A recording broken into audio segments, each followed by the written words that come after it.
Mani sauc Gins Burāns, es esmu galerijas Stela līdziepašnieks. Par Līgu Ķempis var pateikt to, ka viņa kā cilvēks ir ļoti vitāla, empātiska un patiesi sirsnīga personība, kuras iekšējais siltums ir jūtams viņas gleznās. Viņas darbi ir perfekti izstrādāti ar īpašu rūpību un meistarību, bieži bagāti ar ļoti smalkām, niansētām detaļām. Tēli viņas glezniecībā ir stāstoši un personificēti.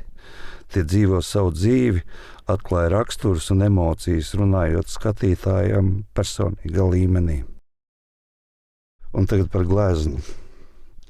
Iedomājies klusu mazu pasauli, kas varētu ietilpt tavā plaukstā. Tā ir tik maza, ka šķiet trausla, it kā to varētu sasildīt ar vienu vienīgu elpas vilcienu, un tomēr sajūtas tajā ir bezgalīgas. Šī pasaule ir Līgas Ķempes eļļas glezna ar nosaukumu Gravitācijas spēks.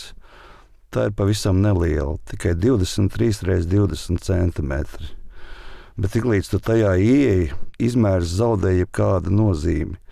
Tā atver durvis uz visumu, kurā darbojas nevis fizikas likumi, bet sajūtas, atmiņas un klusums. Viss sāks ar tumsu. Tā nav biedējoša. Tā ir dziļa un mierīga, līdzīga nakts debesīm tālu prom no pilsētām, vietā, kur nav ne ēku, ne balsu, ne steigas. Šajā tumsā ir izskaistīti neskaitāmi sīki gaiši putekļi.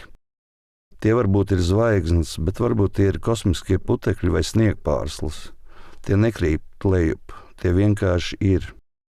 Šie punkti rada sajūtu, ka telpa elpo, ka tums ļoti lēni kustas, gandrīz nemanāmi, kā klusa jūra naktī. Šī tums nav tukša, tā ir dzīva. Pašās šīs bezgalīgās telpas centrā peld maza planēta. Tā nav ideāli apaļa.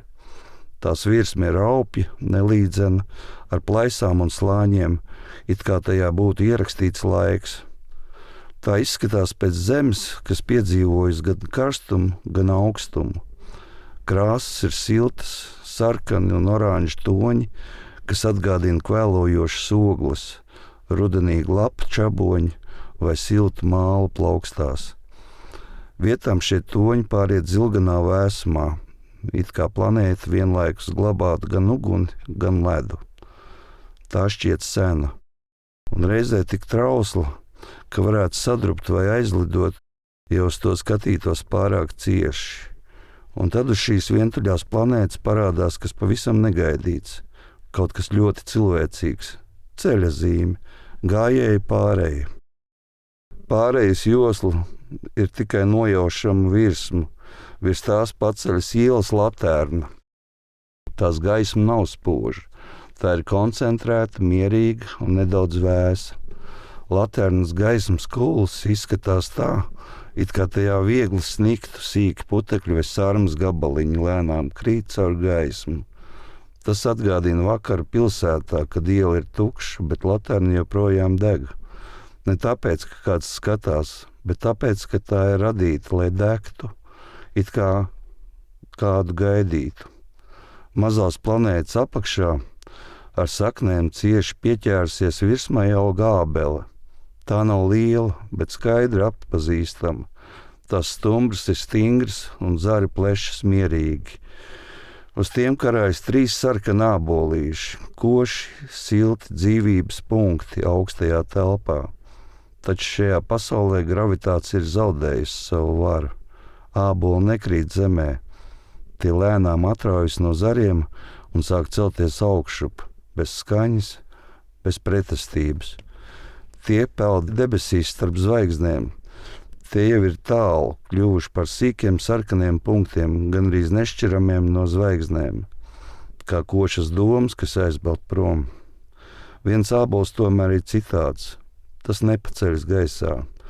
Tas ir aizripojis no ābeles uz planētas otru pusi un apstājies tieši latērnas izgaismotajā aplī, uz gājēju pārējas. Mazs, kluss, sarkans. Šķiet, ka ir izvēlējies palikt uz dzimtās planētas, palikt gaismā, palikt gaidīšanā. Tas kļūst par šīs pasaules sirdi. Pa kreisi no laternas stāv 2 apsarmojoši koki. To zari ir bāli un augsti, it kā klāt ar smalkām ledus putekļiem. Tie ir īpaši. To zarotni veidot ne tikai ar rotu, bet arī ar mākslinieces pirkstu nospiedumiem.